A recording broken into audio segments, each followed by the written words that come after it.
Soyez donc les bienvenus pour ce nouveau Médicospi où, avant d'accueillir le docteur Yolande Verdonck pour parler de son métier de médecin dans la PMI notamment, je vais continuer avec vous cette étude systématique de ce texte, cette encyclique du pape Jean-Paul II, La splendeur de la vérité. Donc vous retrouvez normalement presque tous les podcasts, sauf que je pense que j'ai dû en rater encore deux que j'ai pas mis encore en ligne.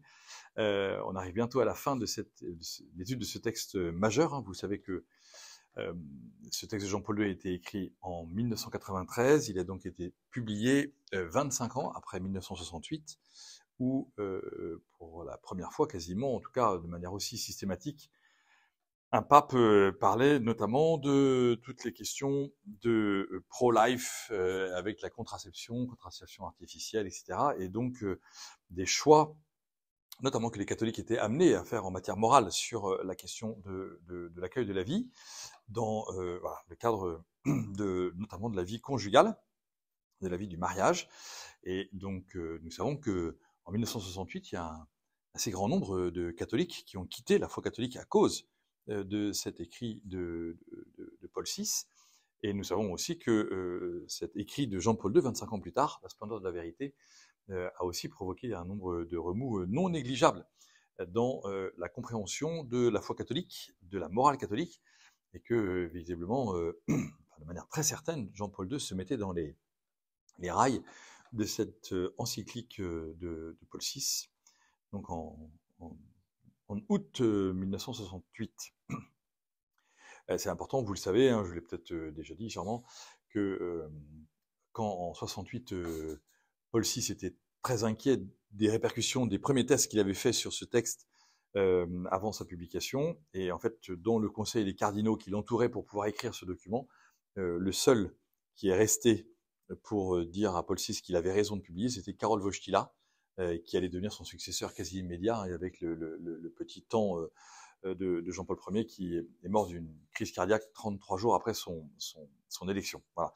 Donc clairement, quand on connaît ces personnages et quand on sait qui est Saint Paul VI et qui est Saint Jean-Paul II, il y a une histoire qui est notre histoire aujourd'hui et dont nous comprenons bien tout l'enjeu. Je vais essayer de vous en représenter ce soir quelques éléments à partir du numéro 95. C'est très intéressant parce que voilà, on suit la lecture du document et vous allez voir qu'en fait, par rapport à ce qui a été annoncé avant-hier par le président de la République, il y a des choses qui sont très très fortes et on se dit, tiens, finalement, est-ce qu'on n'aurait pas des prophètes parmi nos papes avec des enjeux intellectuels, spirituels tout à fait majeurs, notamment ce numéro 95, donc la dernière fois je me suis arrêté au 94, donc je suis que fidèle au texte, et le numéro 95 dit que, en fait, en arrivant dans cette phase conclusive de l'encyclique, le pape Jean-Paul II se rend compte qu'aujourd'hui, quand l'Église parle, on lui dit qu'elle est d'une intolérable intransigeance. Et que, en fait, tous les propos de l'Église sont désormais quasiment inaudibles au regard de la société. On est en 1993, hein, la plupart d'entre vous n'étiez pas nés, je crois. Et donc, en fait, le pape dit, en fait, on ne discute plus et on interdit, et on en vient même à interdire à l'Église de prendre la parole. Et l'Église n'a donc plus le droit de parler. Vous avez peut-être vu les réactions de quelques évêques de France ce matin ou hier soir, hein, notamment Monseigneur Éric de Moulin-Beaufort, qui est le président de la Conférence des évêques de France, qui parle du président de la République en disant qu'il est habile. Et que cette habileté a fait que lui, le président de la République, après avoir reçu les représentants des cultes, qui sont venus en groupe pour voir le président de la République et parler de cette question de l'euthanasie, ont dit Monsieur le Président, en fait, il faut faire un projet de fraternité. Vous devez être à la tête de la fraternité des Français. Et le président de la République a dit oui, oui, oui, bien sûr. Et en fait, du coup, il a repris ce mot de fraternité, qui bien sûr n'est pas propre aux catholiques, ni aux musulmans, ni aux juifs, mais il a dit voilà, je vais faire une grande loi de fraternité, qui est exactement le contraire de ce que les catholiques, les juifs et les protestants et les bouddhistes et les musulmans sont allés dire au président de la République. Donc vraiment, on est avec un président habile, dit Monseigneur de Moulin-Beaufort. Une seconde.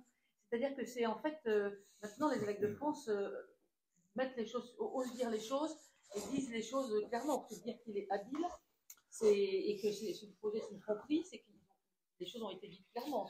Ah oui, oui, alors oui, ça c'est sûr. Oui, je pense qu'on est assez d'accord que voilà, Enfin, je veux dire, Ah oui, il y a un c'est cap, langage il y a un vrai cap. de vérité. Il y a un vrai cap, exactement. Et donc, enfin, j'espère que ce langage de vérité était déjà existant dans les rencontres précédentes, mais en tout cas, là aujourd'hui, je trouve que euh, les évêques en fait disent, vous allez voir, ça va être tout le sujet du texte de Jean-Paul II, que en fait, ce genre de projet de loi est un projet en fait euh, euh, euh, totalitaire, et que la création ou l'écriture de lois, de telles lois de type totalitaire, qu'on les inscrit dans les constitutions ou pas, hein, d'ailleurs, peu importe, euh, en fait, sont des destructeurs de la convivialité, c'est-à-dire du projet de l'humanité à vivre ensemble. Voilà. Et donc, le point de vue du Saint-Père n'est absolument pas de dire que c'est dommage que l'Église catholique ne puisse plus parler. Elle dit, en fait, quand l'Église essaie de dire des choses, elle ne les dit pas pour elle, elle les dit pour l'humanité. Et quand l'humanité n'a plus accès à la vérité, eh bien, on se retrouve dans une situation totalitaire. Donc, effectivement, qu'est-ce qui se passe?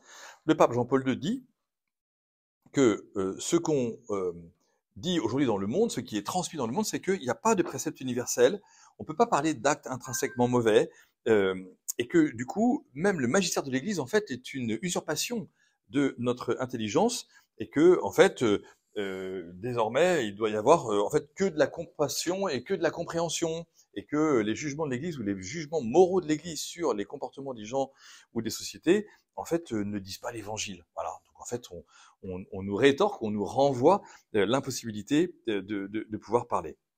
Or, en fait, je viens de vous le dire, effectivement, la question de l'Église, la réalité même de l'activité de l'Église, c'est de pouvoir faire ce que Jésus a dit le jour de Pâques, aller de toutes les nations, enseigner, faites des disciples, baptisez-les au nom du Père, du Fils et de l'Esprit. Et donc cette charge d'enseignement est vraiment une charge qui ne nous fera jamais nous taire. Donc nous ne nous lassons jamais, et l'Église ne se lasse jamais de proclamer la vérité du Christ. Parce que l'Église n'est pas l'auteur de ce qu'elle dit, et ce que l'Église propose sans cesse, c'est la recherche de la perfection avec la reconnaissance de la radicalité du Christ. Ça, c'est pour moi un mot qui revient 2 ou 3 fois dans ce chapitre. Hein. C'est la question de la radicalité. C'est justement la question de l'enracinement. Quand et comment sommes-nous enracinés dans le Christ? C'est donc une question, la question de notre vocation. Et notre vocation, dit Jean-Paul II, c'est toujours celle de l'amour. Et donc, l'amour sans la vérité, c'est de l'hypocrisie, dit Jean-Paul II, et la vérité sans l'amour, c'est la tyrannie. C'est très intéressant dans la réflexion qui nous mène aujourd'hui. Et vous, dans vos métiers de santé, vous voyez bien que, effectivement, l'amour sans la vérité, c'est l'hypocrisie, et la vérité sans l'amour, c'est de la tyrannie. Qu'est-ce qui est premier dans notre monde aujourd'hui? Qu'est-ce qui est premier dans notre existence? Donc, ce que ce texte nous pose, c'est quelle est la vocation de l'homme, quelle est la direction de l'homme, et quelle est la signification de l'homme. Et c'est pas d'abord comment allons-nous faire en sorte que l'Église soit mieux entendue. La volonté du pape Jean-Paul II, c'est quelle est la vocation de l'homme, quelle est la direction de l'homme, quelle est la signification de l'homme. Faut-il abaisser la valeur morale pour mieux vivre dans le monde aujourd'hui? Quelle sagesse anime ma vie? Quel est le rayonnement du coup du Christ dans ma vie de croyant? Dire la vérité de la loi morale s'inscrit toujours, bien sûr, dans le respect des gens et de leurs choix, mais pas de devenir muet dans la relation avec eux, de peur de leur dire des choses qui pourraient les choquer. Donc nous avons un appel permanent à la vérité et à la cohérence de la vie. On ne va pas décider d'appeler bien ce qui est mal et d'appeler mal ce qui est bien. C'est la charité que d'agir pour le bien et non pour le mal, et c'est la charité que de le dire.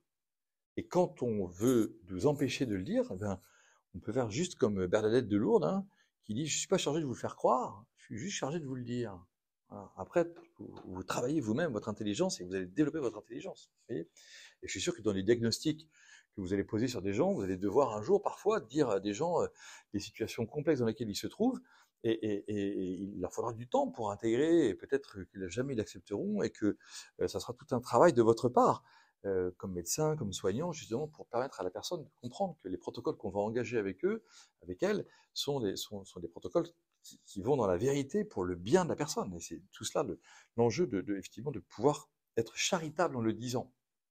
on est sûr, on n'est pas toujours sûr que les gens vont le comprendre. Et donc, ce que nous comprenons, c'est que, en fait, comme on est sur Terre, et que notre capacité à réfléchir et à agir est effectivement réelle, il y a des situations douloureuses et pénibles qui permettent toujours de trouver des solutions et des issues. C'est ce que nous regrettons aujourd'hui dans ces projets de loi qui sont comme imposés, où on nous impose que la seule solution sera la mort. Et on nous fait croire que c'est de la fraternité. En fait, ça s'appelle euthanasie et suicide, hein. Donc il va falloir qu'on soit assez clair dans les mots. Et ça sera charitable que de pouvoir écrire à nos députés, de pouvoir écrire à nos sénateurs, de pouvoir écrire aux maires, de pouvoir écrire au président du Conseil de l'Ordre en disant nous, on est futurs médecins, on est aides-soignants, on est podologues, on travaille ensemble, on fait des choses, on est infirmiers, voilà. Et là, nous voulons dire que quand on nous parle de fraternité, nous, la fraternité, c'est la main qu'on prend de la personne en train de mourir dans son lit et qu'on ne lâche pas tant qu'elle n'a pas lâché son dernier souffle. Voyez, et ça, c'est de la fraternité. Mais ne dites pas qu'une injonction létale, ça va être fraternel. Enfin, il y a un moment, il va falloir être à peu près clair dans les mots aussi, hein. Donc, d'où votre présence ce soir. Je pense qu'il y a effectivement une présence pour apprendre à se former. Et donc, nous dit Jean-Paul II, il reprend exactement une citation de Paul VI dans Humane Vitae, c'est tout le chemin de la miséricorde envers les personnes et de l'intransigeance avec le mal. Vous voyez, la dénonciation du mal ne signifie pas que nous dénonçons les personnes. Ne pas aimer le mal ne veut pas dire que nous n'aimons plus les personnes. C'est en fait là qu'on engage la liberté de l'homme et c'est là qu'on découvre qu'il y a un chemin libre de l'Église à le dire à l'homme et à tout homme. Ce qui veut dire, dit Jean-Paul II, que ce que je vous présente dans ce texte, c'est pas la morale catholique. C'est pas la morale pour les catholiques. C'est la morale catholique. C'est-à-dire, c'est une morale universelle. Et cette morale universelle, qu'est-ce qu'elle veut dire? Elle dit que nous avons tous à travailler pour l'homme et à comprendre qu'il y a là dans ce document, comme dans tous les documents de l'Église, une construction anthropologique fondamentale. Anthropologique, ça veut dire anthropos, vous savez, ça veut dire c'est l'homme, hein, et donc ça veut dire qu'on a un travail de civilisation. Et quand vous êtes à l'UFR Santé, vous êtes dans un travail de civilisation, vous êtes dans une formation pour un travail de civilisation qui est effectivement, lui, constitutionnel. Et dans cette constitution de l'humanité, eh bien, nous disons, à la suite de Jean-Paul II, qu'il y a un fondement inébranlable de la convivialité humaine, juste et pacifique. Moi, je trouve ça très beau de voir que vraiment Jean-Paul II utilise ce mot de convivialité. Comment est-ce que nous faisons pour vivre ensemble? Et on le voit bien dans la vie de tous les jours. C'est extrêmement difficile et on est en train de créer une société particulièrement violente. Rien qu'ici à Rouen, il n'y a pas besoin de sortir de très très loin, hein. Rien que de monter dans le train, de monter dans sa bagnole, de traverser la route, d'arrêter à la caisse d'un supermarché, voilà, on sent qu'il y a une hargne, une haine qui monte et qui est particulièrement délicate où nous, les catholiques, en raison de la morale catholique, nous devons comprendre que ce que nous offrons et ce que nous voulons vivre, c'est pour tout le monde et c'est pas du tout restrictif aux catholiques. Donc là, il y a un fondement inébranlable de la convivialité, qui veut dire que nous comprenons que cette unité de l'homme, eh bien, c'est justement pour fonder une démocratie véritable. C'est l'expression de Jean-Paul II. Une démocratie véritable. Comment le peuple a-t-il le pouvoir? Eh bien, quand il est dans une véritable convivialité, quand il vit avec les autres. Et c'est, dit Jean-Paul II, aussi bien pour le maître du monde que pour le dernier des misérables. Je trouve ça magnifique. Aussi bien pour le maître du monde que pour le dernier des misérables. Alors, nous avons effectivement une proclamation personnelle et sociale. Cette compréhension, c'est une compréhension fondamentale qui ne dit pas « moi, je vais me construire une société au cœur de laquelle je serai et que les gens me serviront, mais c'est qu'en fait, je comprends que mon engagement, c'est une protection du tissu humain. Je trouve ça magnifique. Enfin, moi, je suis pas du tout médecin ni dans le monde de la santé, mais grâce à vous, je découvre des mots que vous utilisez dans votre vie de tous les jours. Et donc, nous avons une protection du tissu humain, dit Jean-Paul II, qui est fondée sur les 10 commandements, la première règle de vie sociale. Et donc, ces 10 commandements sont aussi bien pour les autorités civiles que pour les particuliers.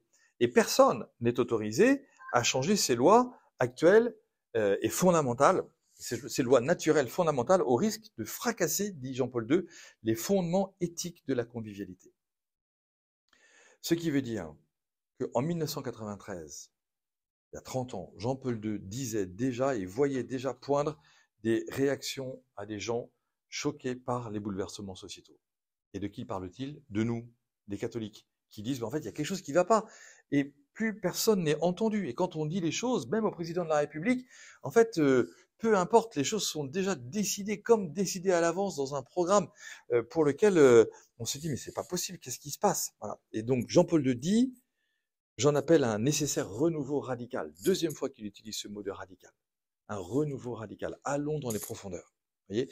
Et quand on sait ce travail énorme que Benoît XVI a fait dans les 10 ans de son pontificat après Jean-Paul II, c'était en permanence d'aller dans les racines de la foi chrétienne avec les pères de l'Église, la liturgie, avec la Bible, etc.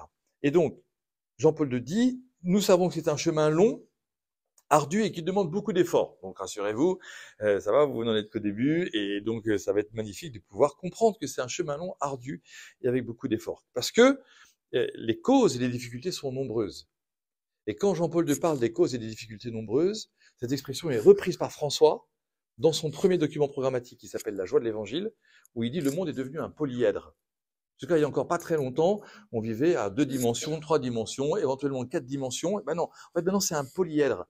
Et tout est croisé, entremêlé, avec des nouvelles formes physiques du monde, des nouvelles relations les uns avec les autres, qui rendent les choses particulièrement complexes. Le mot qu'on utilise le plus en France, c'est que c'est compliqué. Et bien, ce compliqué, c'est presque évangélique, hein. Et en tout cas, c'est au moins pontifical. C'est penser maintenant au polyèdre, voilà, en disant effectivement, il y a des causes et des difficultés nombreuses qui, dit Jean-Paul II en 1993, créent des injustices dans le monde, parce que le sujet fondamental, c'est la culture. Quelle est la culture de l'homme ? Nous avons une double culture, qui est la culture morale et la culture religieuse. Quelle est donc la recherche en nous du bien suprême dans nos sociétés et chez les hommes ? Ce bien suprême, c'est, nous le savons, le bien commun, et nous savons que ce bien commun ouvre à la dimension de la rencontre avec le Créateur. Et c'est là la difficulté majeure que nous avons et que nous retrouvons dans tous ces projets de loi aujourd'hui sur la constitutionnalisation de l'interdiction de l'avortement et sur maintenant l'euthanasie et le suicide assisté, c'est que en fait, à mesure que l'homme se prend pour le créateur, pour le régulateur de tout ce qu'il peut décider, et notamment la vie et la mort, en fait, il n'y a plus besoin de rédempteur. D'accord ? Donc, qui va m'amener vers le créateur ? C'est le Rédempteur, celui qui me dit « Je suis ton frère, je viens vivre avec toi, convivialité, et dans cette convivialité, je vais t'amener vers ton Créateur. » Parce que nous sommes frères et nous sommes issus de la même paternité responsable qui est celle du Dieu créateur. Et donc on comprend pourquoi notamment le christianisme aujourd'hui est largement réfuté dans tous ses fondements, parce que notre fondement, c'est le fondement du Rédempteur, le Christ Rédempteur, qui est, je vous le rappelle, le titre de la première encyclique de Jean-Paul II en 1978, en plein mur de Berlin, guerre froide et compagnie. Accueillez le Christ Rédempteur. Et Jean-Paul II le dit. Et quand le pape François, presque 40 ans plus tard, écrit une encyclique, la seule de son pontificat, qui dit « Nous allons travailler Laudato Si pour la sauvegarde de la maison commune », c'est parce qu'en fait, l'homme a tellement oublié le Rédempteur que désormais il se prend pour le Créateur, et donc il détruit sa propre créature. Et donc l'homme se détruit lui-même, vous voyez ?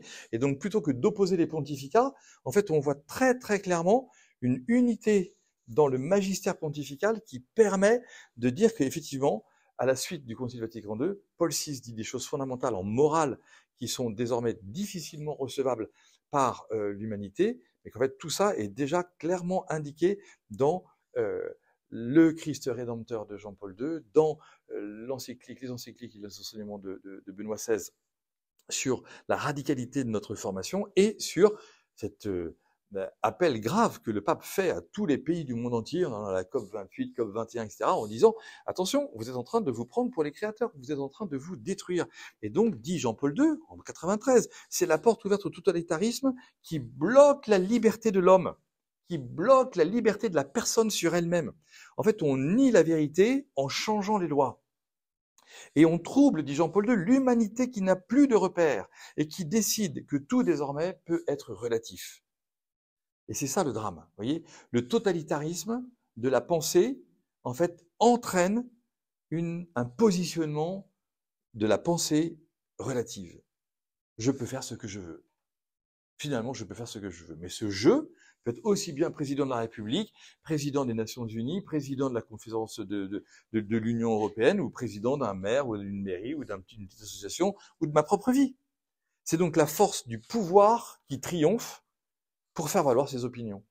Et donc, puisque je deviens plus fort, puisque je suis fort, eh bien, effectivement, je fais valoir désormais que puisque j'ai du pouvoir, c'est moi qui vais décider. Aujourd'hui, le totalitarisme moderne, dit Jean-Paul II, est dans la négation de la transcendance de la personne humaine, dont nous disons, à la suite de la Bible, qu'elle est l'image du Dieu invisible. L'homme, la personne humaine, est l'image du Dieu invisible. Le drame, c'est quand la majorité d'un corps social décide de changer la vie des hommes pour que cette transcendance n'existe plus. Si on peut me tuer, si on peut avorter, si on peut décider de la mort des gens, c'est qu'en fait, mais qui décide de cela? Vous voyez? Qui est l'autorité supérieure qui permet de décider cela? Un collège de médecins? Un collège médical? Un collège de spécialistes? La famille plus le collège plus la psychologue?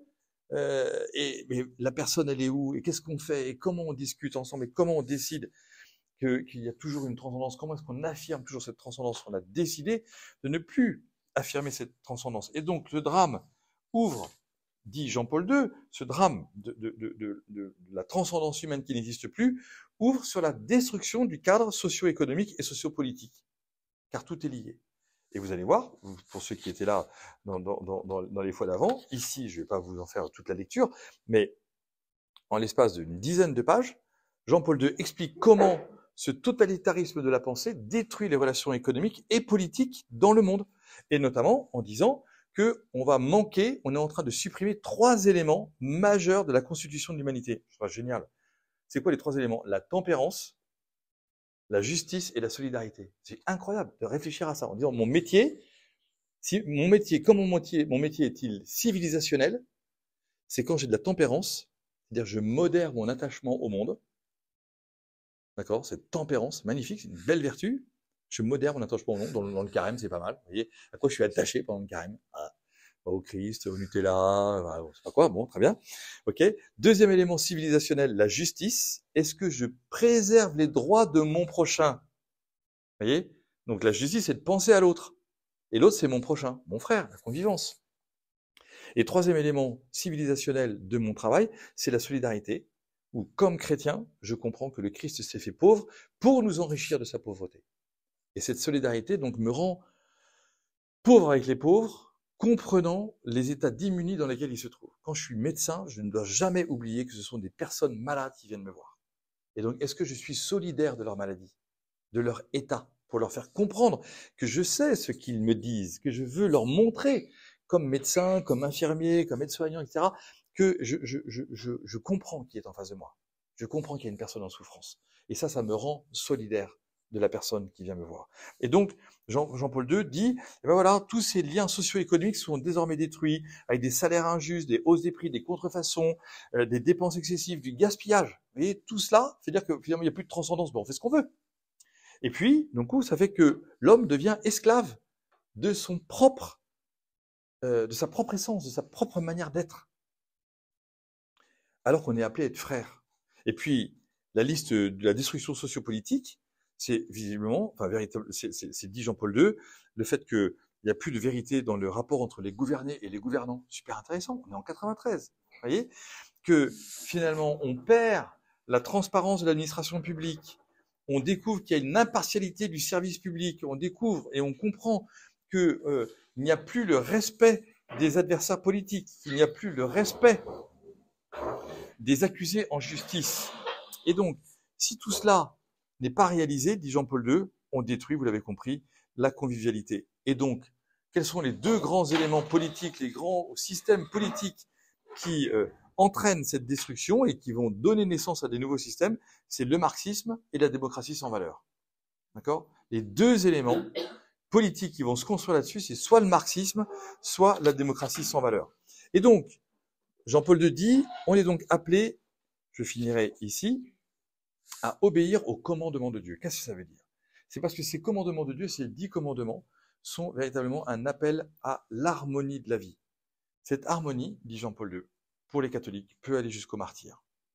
C'est-à-dire qu'il y a un travail spirituel qui fait que je comprends, à la suite de saint Paul dans la lettre aux Romains, le chapitre 7, que je ne fais pas le bien que je veux et que je fais le mal que je ne voudrais pas faire, mais que ce travail spirituel, néanmoins, me permet de dire que je sais qu'il y a du péché en moi, que ce péché amène en mon cœur, en ma vie, en nous, de la division, et que mon premier travail puisque c'est la tempérance et donc le fait de ne pas m'attacher au bien de la terre, ça va être de demander au Seigneur la grâce d'être libéré, d'être comme un Dieu. Vous voyez, le totalitarisme. Et donc finalement, le carême, c'est quoi? Si on parle de ce temps spirituel dans lequel on est en ce moment, c'est est-ce que je me prends pour un Dieu ou pas? Est-ce que c'est moi qui décide de ma vie? Est-ce que c'est moi qui décide de mon carême? Est-ce que c'est moi qui décide des choses que je vais faire, que je dois faire, qu'on doit faire pour moi? Est-ce que je suis le centre de ma vie? Ou bien est-ce qu'au contraire, je comprends que là-dedans, il y a des racines graves du péché originel qui me font prendre pour un Dieu. Et donc, on comprend pourquoi, effectivement, la doctrine catholique, avec tout ce que je vous dis, peut être difficile à suivre, et la morale catholique particulièrement difficile à suivre. Et le pape le dit, la loi de Dieu peut être très, très difficile à suivre, mais jamais impossible. Ne l'oubliez jamais. N'oubliez jamais ça. D'accord? Parce que si Dieu nous a créés, c'est pour notre bonheur et c'est pas pour nous enfermer, nous enfoncer et faire en sorte que nous soyons des perdants. Le travail permanent de la grâce de Dieu est en nous. Dieu nous aide. Toute la révélation divine le dit, toute la Bible le dit, et donc le Christ, à la suite de tout ce que Dieu nous montre et fait pour nous, le Christ nous donne cette espérance et le Saint-Esprit dit, Saint Paul vient au secours de nos faiblesses. Donc c'est à nous de coopérer à cette œuvre avec Dieu. Par la croix du Christ, cite Jean-Paul de Saint-André de Crète, ce qui est pénible et asservissant est transformé en léger et libérateur. Grâce à la croix du Christ, ce qui est pénible et asservissant. Donc, qu'est-ce qui est pénible dans ma vie? Qu'est-ce qui est asservissant? Où est-ce que je suis devenu esclave? Eh bien, si je regarde la croix du Christ, c'est là que le Christ m'aide et que tout cela est transformé en léger et libérateur. Ce qui veut dire que le Christ n'est pas un idéal, que la loi de l'Église n'est pas un idéal, parce que le Christ est une personne vivante et parce que l'Église, c'est ma communauté. Et donc, quand je parle de l'Église et du Christ, de qui est-ce que je parle? Comment est-ce que j'en parle?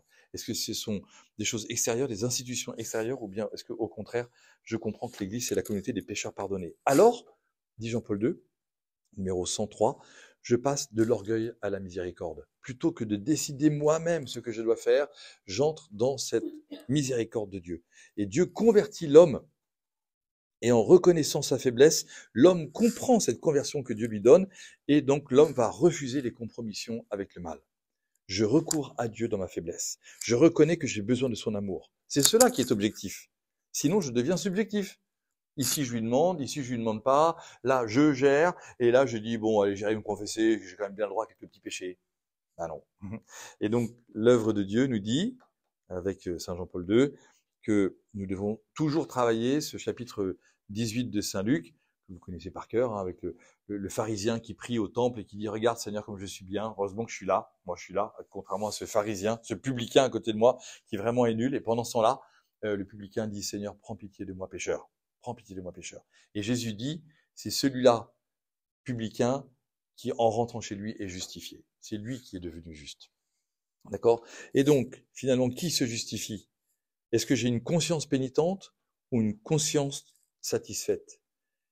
L'enjeu de la vie, c'est d'être vigilant, c'est-à-dire de veiller.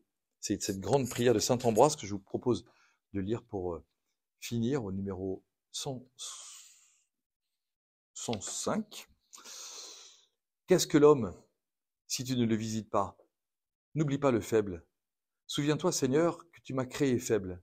Souviens-toi que tu m'as façonné à partir de la poussière. Comment pourrais-je tenir debout si tu ne veilles pas à tout instant à rendre ferme cette boue que je suis en faisant venir ma force de ton visage? Si tu détournes ton visage, tout sera troublé. Si tu me regardes, malheur à moi, tu ne vois en moi que les conséquences de mes fautes. Il ne nous sert ni d'être abandonnés ni d'être vus de Dieu, car lorsqu'il nous voit, nous l'offensons. Pourtant, nous pouvons croire qu'il ne rejette pas ceux qu'il voit et qu'il purifie ceux qu'il regarde. Devant lui brûle un feu qui peut consumer le péché. Voilà, cette grande supplication qu'on peut demander ce soir pour notre temps, pour nos vies, avec les enjeux de vos métiers, qui sont des enjeux, vous l'avez compris, depuis 2 jours, peut-être encore plus importants que ce à quoi vous pouviez penser il y a encore quelques années ou quelques semaines, effectivement, parce que c'est bien de pouvoir se rencontrer, de pouvoir y travailler, de pouvoir prier les uns pour les autres, de pouvoir nous repérer, et puis surtout de découvrir une fois encore qu'on n'est pas seul, vous n'êtes pas seul, que l'Église vous accompagne, et que cette Église, c'est votre communauté dans laquelle vous avez toute votre place, et que le Seigneur est avec vous. Merci pour votre attention.